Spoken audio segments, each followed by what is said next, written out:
महादेव की जय। बोल शंकर उमापति महादेव की। तो आगे कथा भरत की आती है। भरत के नाम से भारतवर्ष का नाम पड़ा। भरत बहुत ही महाराजा था और भरत जब अब राजगद्दी को देखकर वन को चला गया। सोनू जी 2 मिनट इन बच्चों को बिठाओ। जब भरत वन को चला गया तो वन में एक कुटिया बनाकर रहने लगा। वो कुटिया बनाकर रहने लगा। तो कुटिया बनाते बनाते वहां पर रहते रहते एक दिन एक हिरण का बच्चा वहां पर, जो हिरनी थी, गर्भवती थी और उस हिरनी ने शेर की दहाड़, जब शेर ने दहाड़ मारी तो हिरण के बच्चे को भरत महाराज ने पालना शुरू कर दिया। उसको दूध पिलाना शुरू कर दिया। पत्ते लाते वहां से और पत्तों से उसको दूध पिलाने लगे। दूध पिलाना शुरू कर दिया, उसका पालन पोषण करना शुरू कर दिया। अब भरत महाराज ने तपस्या छोड़ दी, भगवान का नाम छोड़ दिया, भगवान का हरि नाम जपना छोड़ दिया और उसको चिंता पड़ गई उस हिरण के बच्चे की। हिरण के बच्चे की वो सोते तो हिरण का बच्चा करते करते उसने हरि नाम लेना ही छोड़ दिया। और एक दिन ऐसा हुआ कि हिरणों का झुंड आया और वो हिरण का बच्चा और झुंड के साथ चला गया। लेकिन जब भरत को अपनी कुटिया में हिरण का बच्चा नहीं मिला, बड़ा बेचैन हुआ, सोचने लगा कि वो हिरण का बच्चा कहां चला गया। वो भूखा होगा, प्यासा होगा, पता नहीं इसने दूध पिया, प्राण त्याग दिए। तो उसे अगली योनि कौन सी मिली? हिरण की मिली। इसलिए संतों ने कहा है कि राम का नाम लेते चलो, राम का नाम जपते चलो। राम का नाम जब तुम अंत समय में लोग राम का नाम लेते चलो। हिरण ने वो राम का नाम छोड़ दिया।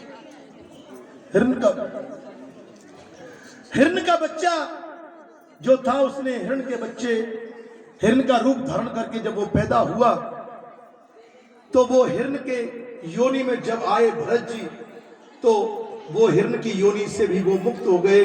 फिर एक वो जड़ भरत के रूप में आए। राहुगण के महाराजा राहुगण हुए थे, बड़े क्रोधी, बड़े अहमी, बड़े घमंडी थे। वो कपिल मुनि के आश्रम में जा रहे थे पालकी में बैठकर।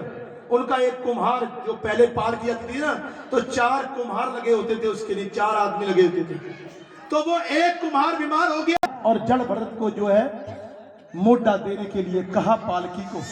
अब कुछ कार लंबे थे, वो गिट्ठा था। अब जब पालकी चलती तो राहुगण जो था वो हिलता। अब वो कहता भाई ये क्या हो रहा है।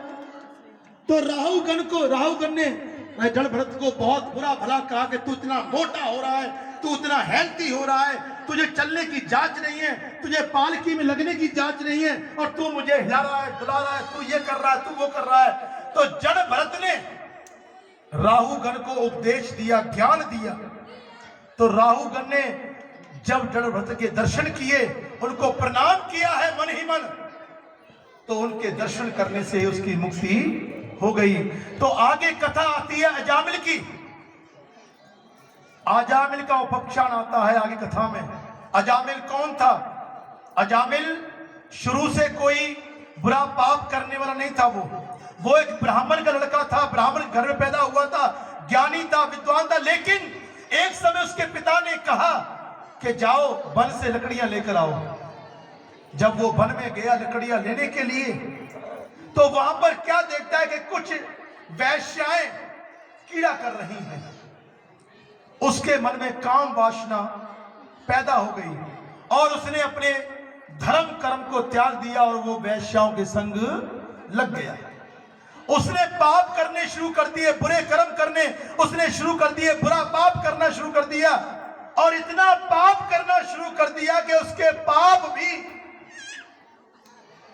उसे कोई पवित्र करने वाला नहीं था। लेकिन उसके बेटे का नाम क्या था? नारायण। जैसे एक बिच्छू के काटने से पीड़ा होती है, तो 100 बिच्छुओं के काटने से उस समय पीड़ा होती है जब प्राण तन से निकलते हैं इंसान के। तो राहु गण के उसके अजामिल के प्राण नहीं निकल रहे थे, उसके सामने यमदूत खड़े हुए थे। जब यमदूत सामने खड़े हों तो इंसान कांपता है, रोता है, चिल्लाता है, उसकी आंखों से आंसू निकलते हैं। तो समझ लेना कि यमदूत उसे लेने के लिए आ गए। तो उसके बेटे का नाम क्या था? नारायण। जब अजामिल ने अपने पुत्र को पुकारा है